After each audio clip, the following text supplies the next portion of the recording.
Fear arrived as vibration before it had a name. Floors, windshields, glasses in kitchen cabinets all trembled a half-second after the first strikes. In San Diego, people stepped out in work shoes and pajamas and saw the harbor under a low belt of smoke.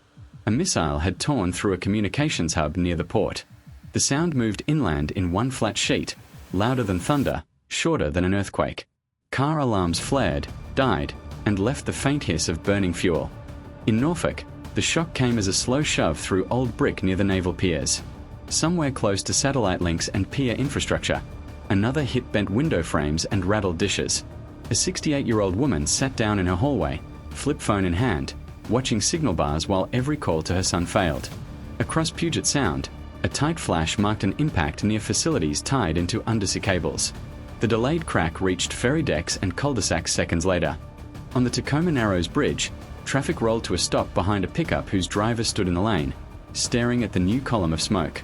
In Sacramento, a 57-year-old mechanic saw a distant flare near the airbase and felt his shop light stutter. The grid caught, lost, then caught again as load shifted while his small radio coughed broken phrases through static. Impact confirmed, unknown damage to multiple nodes. Elsewhere, the power did not return. Sections of the Houston Energy Corridor dimmed in sequence as substations and control systems went offline under combined hits and cyber interference. In New York, some blocks blinked and held, others went dark and stayed that way. A few hospital generators started at once, others needed long seconds while alarms shrieked in ICU corridors. Phones lit and failed in the same motion. Networks jammed under the weight of calls and alerts. GPS displays froze or drifted, icons sliding off roads that still lay where they always had. Guidance arrived in short, conflicting bursts. One FEMA crawl on local TV read "Seek shelter." A DHS bulletin on radio said "Shelter in place." Other channels offered a flat line, DEFCON posture adjusted, with no detail. Miles from the harbor in San Diego, air raid sirens rose, long, climbing tones triggered by heat and smoke near the burning port. The system did not distinguish between docks and quiet streets. Families who had heard the explosion only as a dull thud now took the siren as proof of a second strike. Some stepped onto lawns, then backed away. Others went into basements they rarely used, arms full of water, pills, flashlights. On freeways outside Denver, cars eased onto shoulders. Drivers stood by open doors, staring at an ordinary sky. From more than one airfield, a new sound thickened the air, aircraft climbing in measured intervals, engines drawing a vibration over suburbs and fields. Instinct pulled people's heads down and shoulders up. For the second time that day, the country held still. The hours after the first strikes did not bring clarity. They brought lines. By late morning, hospital parking lots from San Diego to Norfolk were full of cars left at odd angles. Inside, corridors ran on generator light, a flat yellow that made faces look older. Some wards had power, others stayed dark, staff moving with flashlights between them. Monitors beeped, then reset, then held. Every few minutes someone asked, "Any updates?" and got the same small shake of the head. At gas stations outside Denver and along the Gulf Coast, vehicles formed narrow columns that reached back onto feeder roads. Engines were mostly off to save fuel. People stood beside open doors, phones in their hands. The signal bars rose and fell as the network staggered under the load of millions trying to call at once. Texts arrived out of order.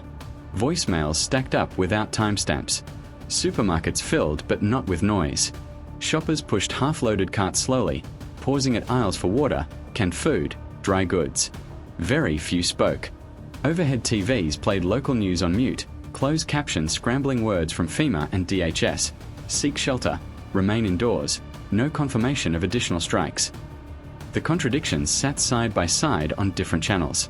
On bridges over the Mississippi near St. Louis and Memphis, traffic slowed to a crawl. Eastbound and westbound lanes both packed as families tried to close distance, parents moving toward children, adult children driving back toward aging parents. Nobody knew which side of the river felt safer. Drivers tuned radios, but most stations carried only music or garbled bulletins. A few glanced up at the water below, steady and indifferent. Around midday, a DHS statement finally cut through on several networks at once. The tone was calm, the language rehearsed, damage assessments ongoing, government functioning, no nuclear detonations reported. For a moment, shoulders loosened in waiting rooms and kitchens.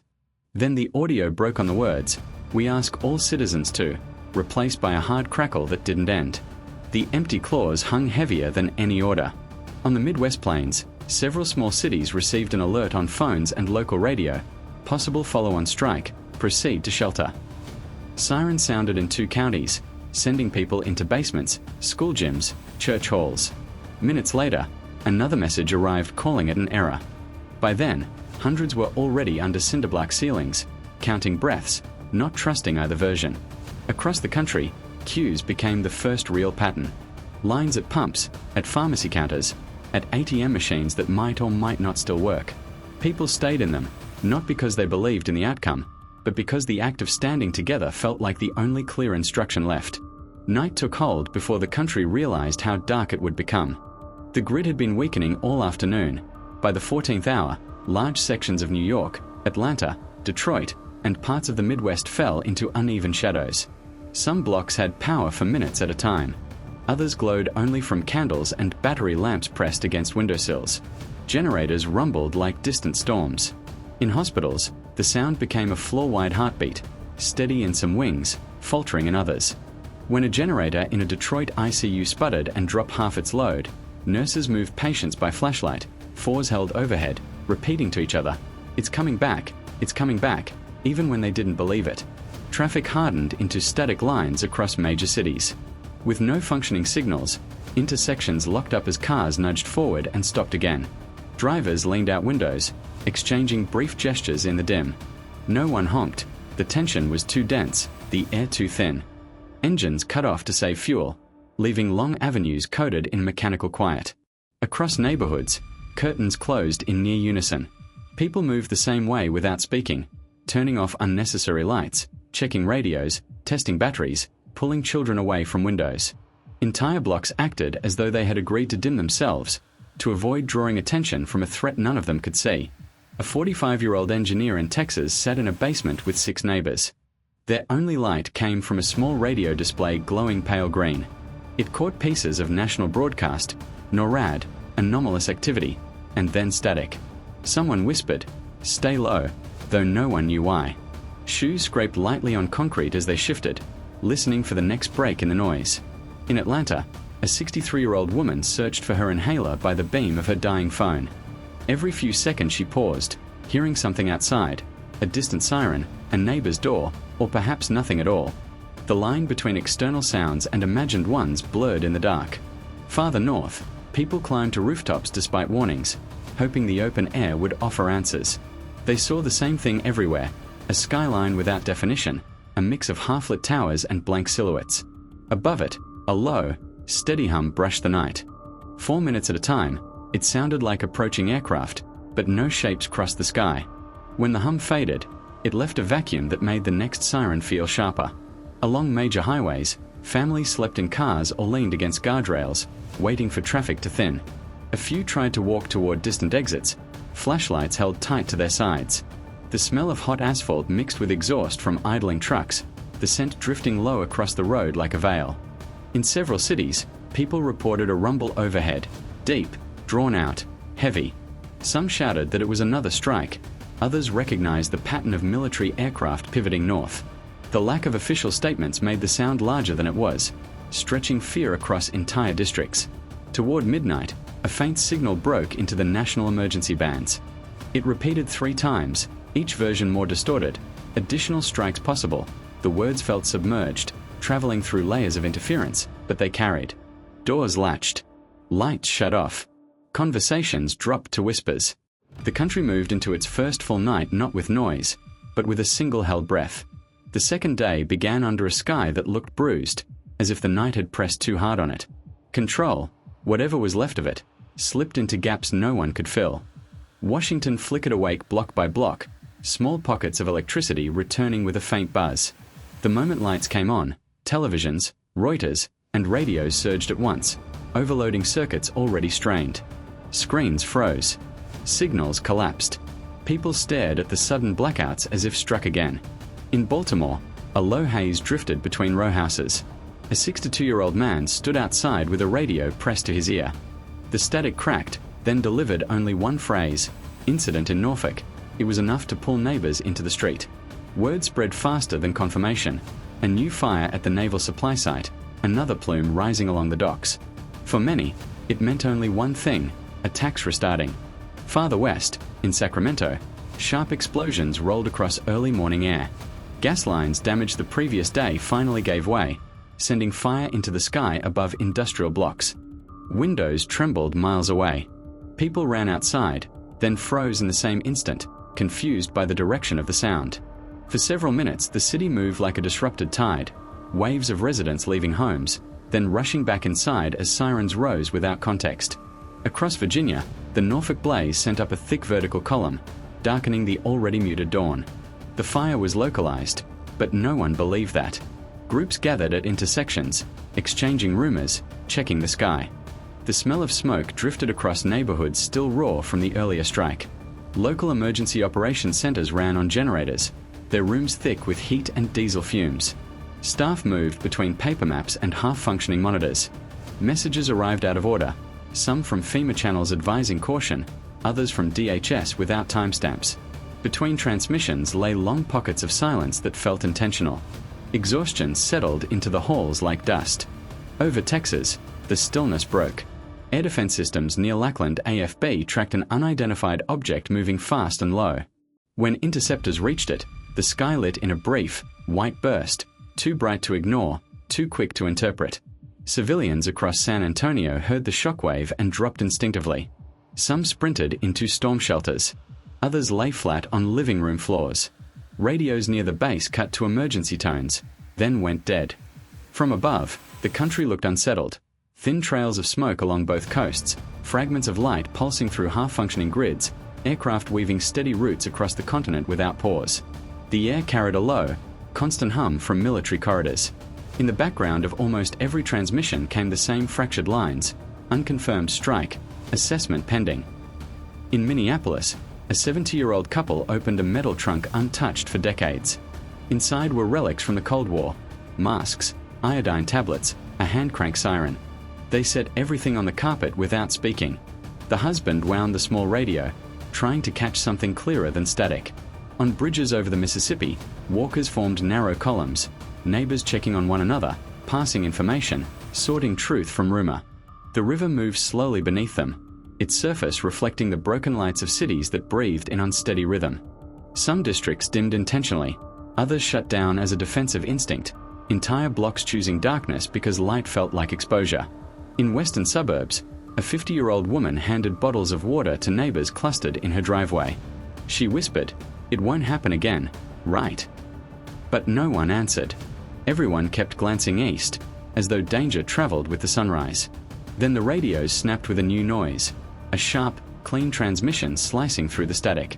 Unidentified launches detected. The phrase landed like a weight across every street, hallway, and shelter. Conversations stopped. Cars halted mid-turn. The country stiffened in collective silence. For a moment, even the wind felt still. Dawn broke without warmth. Light fell over New Jersey and Pennsylvania in thin, washed-out layers, revealing streets where people moved as if sound itself were dangerous. Every noise carried weight.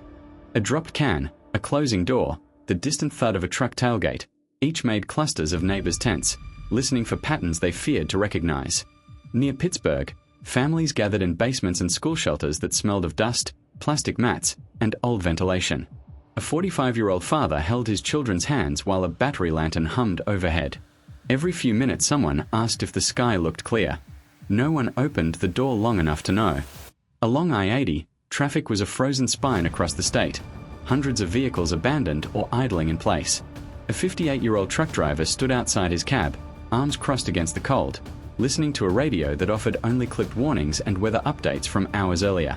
Around him, people waited without speaking. In New Jersey, an elderly woman sat on the steps of her basement, radio pressed to her chest more than to her ear. The signal drifted in and out, delivering fragmented sentences: maintain shelter, avoid unnecessary travel. The words repeated so often they lost meaning, becoming more rhythm than guidance. The first shock of the day rose from California, an explosion near March Air Reserve Base. A dense column of smoke pushed upward, visible for miles. Phones lit with unverified alerts. Residents stopped mid-errand, staring west. certain it marked a new wave of strikes. Some shelters refilled within minutes, doors slamming behind groups who had just stepped out for air. Over the southern states, GPS signals wavered, then failed entirely. Aircraft rerouted in cautious arcs. Pilots reported unreliable coordinates, and those reports leaked to civilians as half-formed rumors about attacks on airports. Gas stations filled with people who simply stood, waiting for instructions that never arrived. In Colorado, the day cracked open a second time.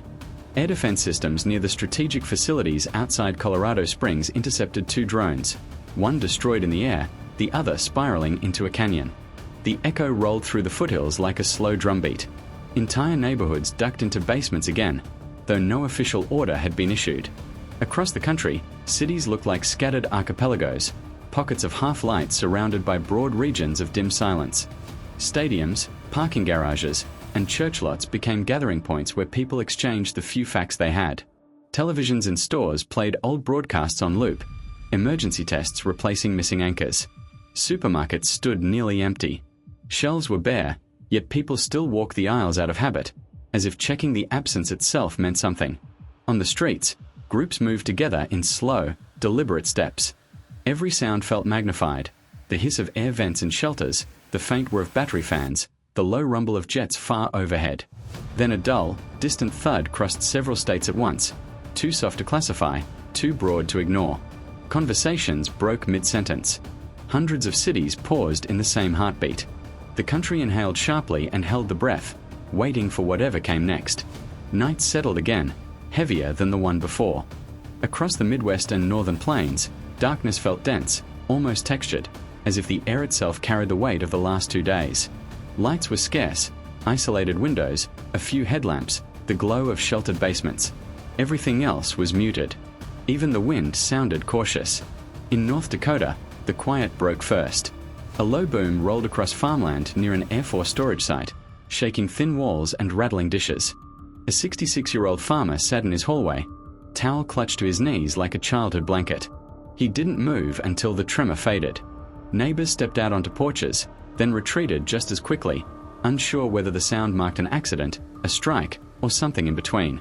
Far to the northwest, a disruption hit Alaska's missile defense radar network. It wasn't loud, but its effects rippled through command channels, thinning what little communication remained. Civilian radios caught only faint, shredded fragments, limited capacity, continuing assessment. Most people didn't hear the words, just the tone beneath them, tight and strained. In Kansas, the sky lit briefly after midnight. A bright flash, then a descending ember that vanished behind low hills.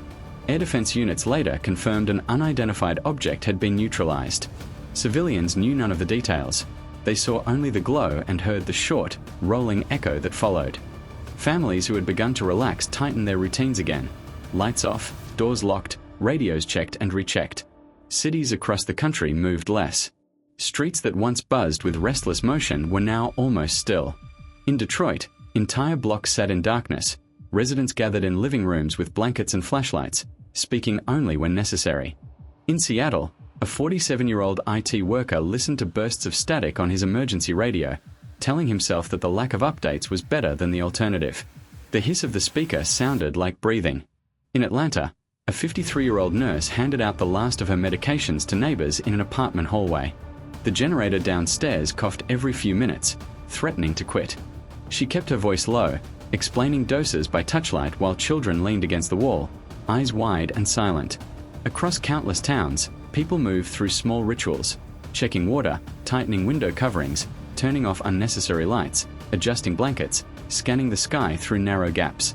No one expected instructions anymore. Waiting had become a posture, a habit that required little energy and offered no comfort. From above, the nation resembled a scattered archipelago of faint lights across a darkened continent. Forests looked like black oceans. High-altitude aircraft crossed those expanses with steady, distant vibrations that drifted down like warnings without words. Inside basements and garages, the air held the smell of dust, concrete, and damp fabric. People whispered only when needed. Radios crackled, batteries ticked softly, and the faint hum of distant engines slipped through walls. The stillness felt less like peace and more like a held breath stretching across time zones. Near the 48th hour, a new voice entered the radio bands, clearer than any in the last day. Neutral tone, steady pacing. Just one line. The situation is changing. Then silence. Heavy. Total. In that pause, it felt as though the entire country leaned forward, not in fear, but in recognition that whatever came next would define the hours that followed.